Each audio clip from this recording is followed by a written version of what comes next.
अगर हम self evaluation करें कि हमारे फोकस की क्वालिटी क्या है, आउट ऑफ 10 हम अपनी रेटिंग क्या करेंगे, तो उसको समझने के लिए हमें ये बात पहले जाननी ज़रूरी है कि basically there are 3 scales: inner focus, other focus and outer focus. तीनों बातों में से अगर हमारा फोकस कहीं पे भी कम है, कहीं पे भी ये बैलेंस हमारा गड़बड़ है, तो हमारे फोकस की क्वालिटी ओवरऑल सही नहीं रहेगी। तो इन तीनों बातों को समझते हैं।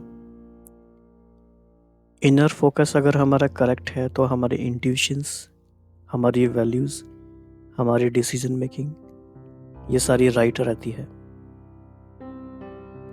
अदर फोकस का मतलब है कि हमारा और लोगों के साथ कनेक्शन, एक तरह से कह सकते हैं इसे इंटरपर्सनल इमोशनल इंटेलिजेंस की बात है अदर फोकस। और आउटर फोकस का मतलब है कि जिस दुनिया में हम रह रहे हैं, so there is a larger world around us, so we need to navigate through this world time to time. So if we are lacking in our outer focus, then it will be difficult for us to navigate in this larger world around us. So if we want to be effective, we want to self actualize ourselves, if we want to be a better leader, then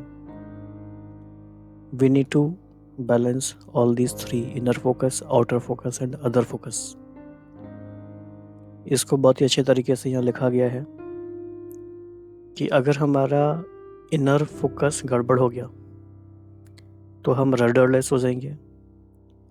अगर हमारा other focus weak है तो हम clueless हो जाएंगे। And if we are indifferent to the larger system around us in which we are living, then we will not be able to navigate easily and we will be rather blindsided. So this is for our introspection today. We can reflect upon these three keywords. We can self-evaluate ourselves. Do I have enough amount of inner focus, outer focus and other focus? So this would be a very great exercise for self-reflection and introspection. So please do share your experiences, your insights with us. Thank you. Have a great day.